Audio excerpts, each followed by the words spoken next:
பையன் அவங்க முதலாளி கொடுத்த முட்டை பாக்ஸ் எல்லாம் எடுத்துட்டு போய் பக்கத்துல இருக்கிற கடைக்கு கொடுக்கறதுக்காக சைக்கிள்ல போயிட்டே இருக்கான்.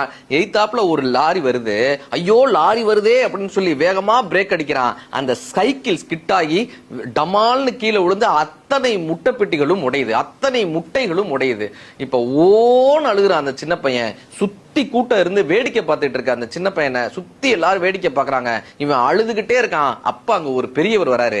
ஏன்பா அழுகுற? கவலைப்படாதப்பா, இந்தா என் கையில ஒரு 20 ரூபா இருக்கு அப்படின்னு அந்த 20 ரூபாய கொடுத்துட்டு போறாரு. உடனே கூட்டத்துல இருந்த அத்தனை பேரும் தான் கையில எவ்வளவு காசு இருக்கோ ஒவ்வொரு காசா அந்த சின்ன பையனுக்கு கொடுக்குறாங்க.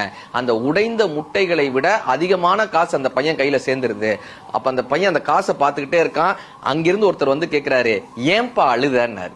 இல்ல, முட்டை உடைஞ்சிருச்சு, எங்க முதலாளி திட்டுவாரேன்னு சொல்லிதான் ஓன்னு அழுதேன். கவலைப்படாதப்பா, நான் வேணா வந்து உங்க முதலாளிகிட்ட பேசட்டுமான்றாரு. வேணாம் சார், ஒரு பெரியவர் வந்து 20 ரூபா கொடுத்தாருல, அவர் தான் சார் எங்க முதலாளின்னா. சார், வாழ்க்கையில தடைக்கற்கள் வரும்போது கூட அந்த தடைக்கற்களை எவன் ஒருவன் படிக்கற்களாக மாற்ற முடிகிறதோ அவன்தான் தொழிலில், வியாபாரத்தில், வாழ்க்கையில் தலைவனாக இருக்கிறான். ஒரு சின்ன பையன் அவங்க முதலாளி கொடுத்த